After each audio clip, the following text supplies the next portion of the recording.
신구약 성경에서 가장 중요한 주제 중 하나가 음행의 문제입니다. 그래서 특별히 구약에 있어서 하나님께서 음행을 우리에게 말씀하실 때는 이제 하나님과 우리 사이의 음행의 문제에 대해서 다룹니다. 특별히 음행이라 하면 이제 하나님을 떠나서 우상을 숭배하는 것.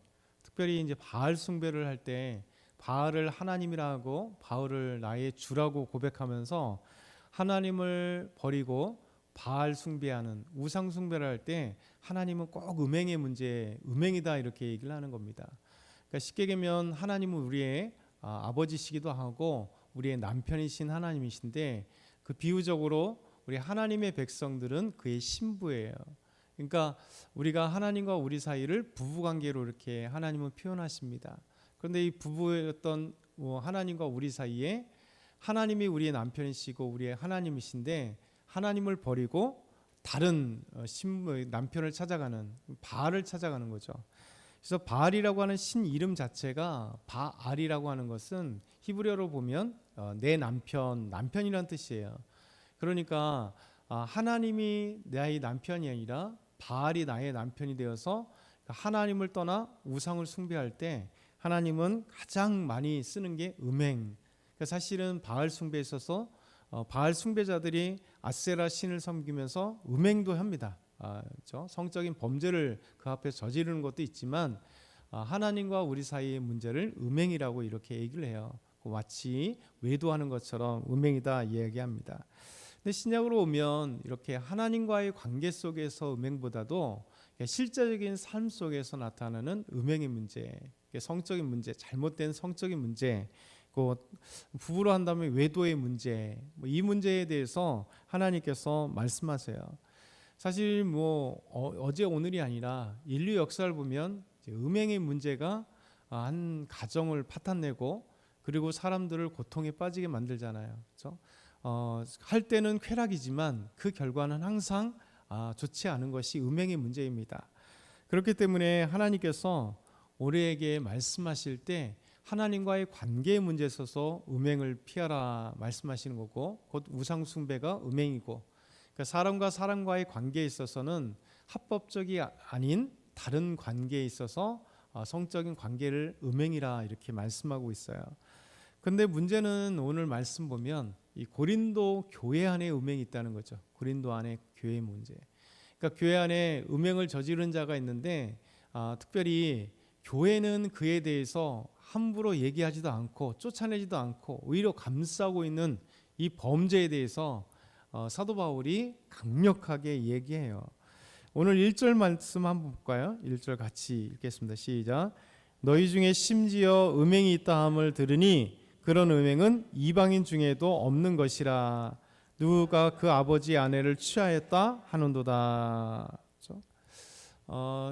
고린도 교회 안에 음행이 있다. 음행이라고 하는 이 단어, 이제 성경의 헬라어 단어로 쓰여져 있는 이거는요, 포르네이아라는 단어입니다. 포르네이아. 이 포르네이아라는 단어 자체의 의미가 뭐냐면, 매춘부들에게 가다 이런 뜻을 갖고 있어요. 포르네이아. 그러니까 여기서 포르네이아라고 하는 음행, 이 매춘이라고 하는 이 단어에서 우리가 잘 아는 영어 단어가 나왔습니다. 그리고 우리가 많이 쓰는 포르노라고 하는 단어가 여기서 이제 도출하게 되는 거죠. 사실 고린도 교회는 음행의 문제가 아주 주변에 널려 있다 그랬잖아요. 고린도 교회는 고린도라고 하는 도시 자체가 이렇게 상업적으로 무역이 왕래하는 그런 항구 도시이기 때문에 항구 도시고 외진이 많으면 문제가 있다고 말씀드렸잖아요. 그 대표적으로 이제 당시에 많은 곳에 이렇게 그리스 신전이 세워지면 그 그리스 신전 안에 항상 무엇이 있냐면 이제 남자 사제들이 있고 여자 사제들이, 특별히 여자 사제들이 참 많습니다. 근데 이 여자 사제들이 공통적으로 신과의 관계 속에서 이렇게 예언을 하거나 아니면 그 신을 섬기는데 중요한 역할도 하지만 여자 사제들이 특별히 역할을 하는 게 있습니다. 그게 뭐냐면 매춘이라고 하는 거예요. 매춘. 그러니까 돈을 받고 하는 것보다도 이 특별히 고린도 교회는, 고린도라고 하는 도시에는 미의 여신이라고 하는 아프로디테 여신의 커다란 신전이 있었습니다. 그러니까 여러 신전 중에 하나인데 아프로디테 여신 이 신전에 섬기는 이렇게 여사제들은 공적인 여사제들은 무엇을 하기 위했냐면 남성들이 와서 이제 제사를 아프로디테에게 제사를 지내고 예배를 끝나고 나서 공적으로 합법적으로 매춘하는 이게 바로 매춘부들입니다. 이 사람들은 신성한 매춘부들이라 이렇게 얘기돼요. 그러니까 아프로디테에 있는 이 사제들이 많은 남성들과 함께 음행을 하는 것이 범죄가 아닙니다. 당시에 이거는 합법적으로 당연한 것이에요. 왜냐하면 다른 신전에도 그렇게 하니까. 그러니까 이 그리스 로마 사회에서 어디 가든 이런 행위들이 있었기 때문에 그리스 로마 사회에서 이 매춘을 한다는 것은 뭐 거리의 매춘도 그렇지만 이거는 이제 신을 섬기는 데 있어서 매춘이기 때문에 이것은 합법적이기 때문에 사람들은 아무런 범죄 의식이 없습니다. 태어나면서 그 모습을 봤고 우리 아버지도 봤고 또 남성 사제들은 여자들과의 그런 관계가 있고 그러다 보니까 이런 어떤 그리스 로마 사회에서 가장 합법적인 게 신에게도 합법적인 신전에서 이런 합법적인 것이 있고 그 다음에 이제 사회적인 것은 이제 네 가지 이제 매춘부들이 그리스에서는 있었는데 그런 어떤 이 매춘부들이 자연스럽게 있었어요. 그러다 보니까 정치인이라든가 놀랍게도 최고의 그리스 철학자들은 항상 매춘부들과 함께 있었습니다. 그러니까 이것이 이상한 관계가 아니에요. 우리가 생각하는 매춘부가 이게 천하 이런 게 아니라 그리스 사회에서는 매춘부가 상류 같은 그런 취급을 받았어요. 그래서 포르네이아라고 하는 이 매춘부들이 많은 곳에서 4개의 단계에 구성되어 있는 가장 저급한 매춘부터 고급스러운 이런 매춘부들, 고급스러운 매춘부들은요, 그냥 어떻게 보면 정치인들이 그 회합하는 곳에 같이 가서 이게 정치를 논하고 같이 술 한잔하고 같이 매춘을 하고 그러면서도 동등하게 어떤 당시 아내들은 감히 그런 회의에 참여하지 못했어요. 근데 놀랍게도 매춘부들이 고급 매춘부들은 이렇게 그러니까 이런 사회적으로라든가 이제 이 신전 안에 이런 매춘부들이 너무나 다양하니까 여러분 복음이 들어가니까 놀라운 일이 벌어지는 거예요. 그러니까 영적인 싸움이 벌어지는 겁니다. 하나님은 이 음행이라는 부분에서 심각하게 말씀하세요. 그래서 하나님을 떠나는 것도 음행이요.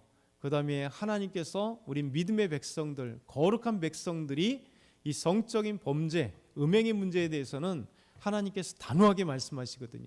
그러니까 복음이 들어가니까 어떻게 되겠어요?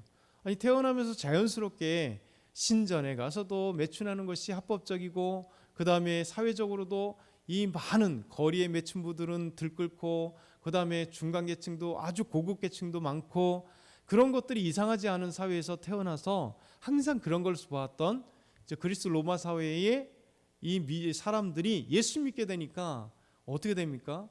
처음에는 문화적인 충격이요, 종교적인 충격이요, 그러면서 주님을 믿게 되니까 지금까지 자연스러웠던 것을 거부하게 되는 거예요.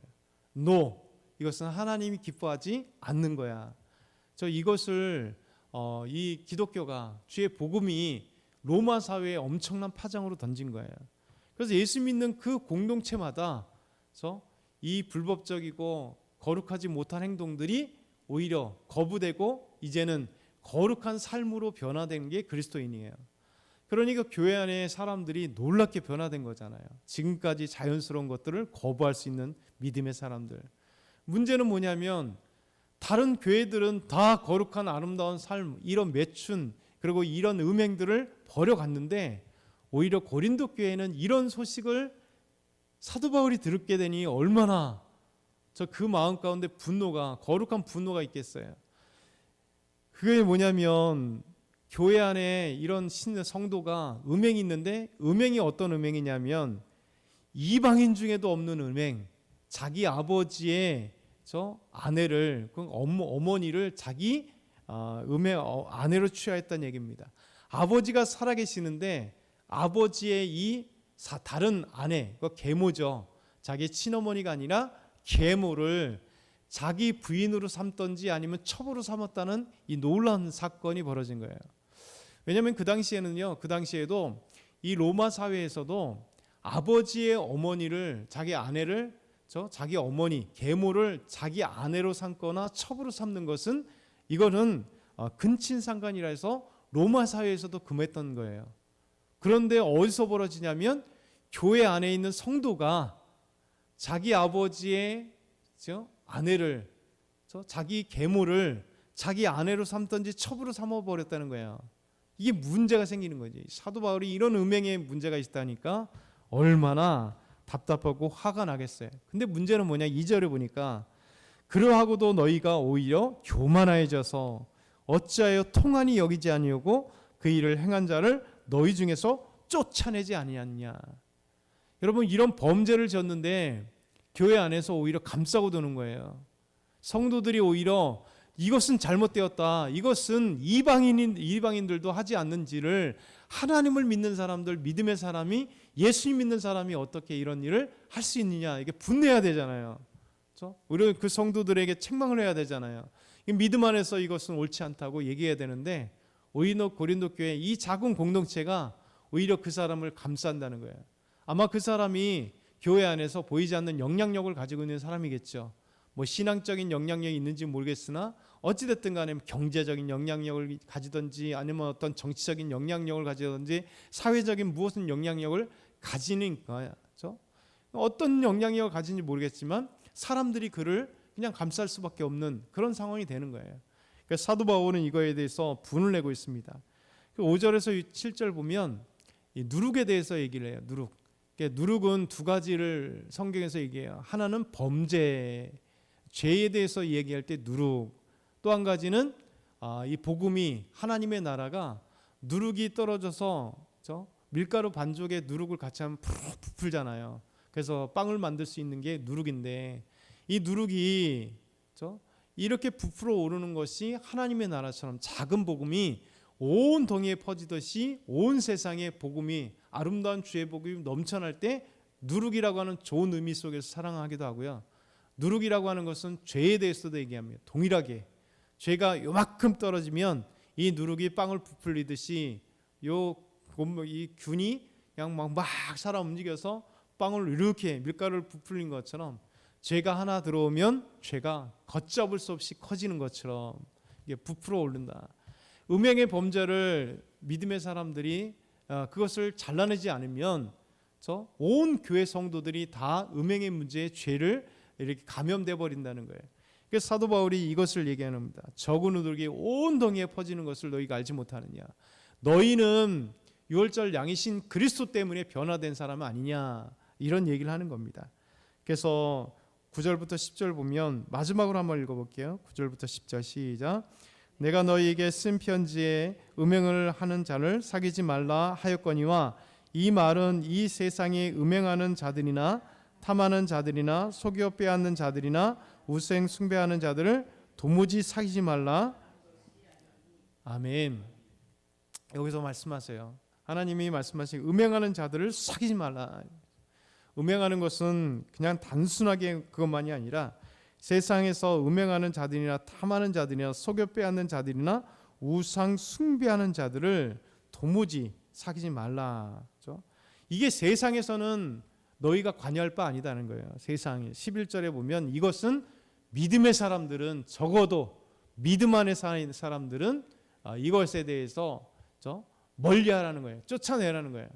그래서 저와 여러분도 마찬가지입니다. 교회 안에서 우리가 아까 말씀드린 것처럼 이게 단순히 우리가 인간적인 관계 속에서 음행의 문제만은 아닙니다. 하나님과의 관계에 있어서도 그렇고 교회 안에 죄악이 떨어지면 우리가 성도들이 서로 죄악에서 어떻게 딱 빨리 도려낼 수 있는 이런 거룩한 공동체가 돼야 돼요. 그래서 하나님이 그래야 우리 교회가 거룩해지고 아름다운 모습이 돼요. 그러니까 이 시대가 너무나 타락해 버리잖아요. 뭐 이상한, 어제도 뉴스에 보니까 막 이상한 사람 하나가 우리 한국 사회를 목사라고 타이틀을 갖고 있는 이상한 사람이 한국 사회를 지금 몇 년 동안 괴롭히고, 어떻게 그 교회 안에서 뭐 머리박으로 하니까 뭐 머리를 박고, 이 미친 이런 사람이 이 정치적으로 영향력을 주고 사회에 영향력을 줄 수가 있겠어요? 전무시기하는 이 사람, 목사도 아닌 거죠. 그러니까 하나님께서 이 사회가 교회가 거룩해지고 교회가 빛의 역할을 감당하지 않으면 썩은 것들이 그래서 오히려 이 사단이 교회 안에 이렇게 교회라고 하는 이름으로 신앙이라는 이름으로 막 오히려 세계를 다 바꿔가는 거예요. 그래서 저와 여러분이 오늘도 믿음 안에서 부족하고 연약하고 넘어지기 쉬운 우리가 하나님의 말씀 가운데 기도해서 거룩한 하나님의 사람들이, 거룩한 믿음의 사람들이 되어지기 위해서 발버둥 치는 저와 여러분 다 되길 소망합니다.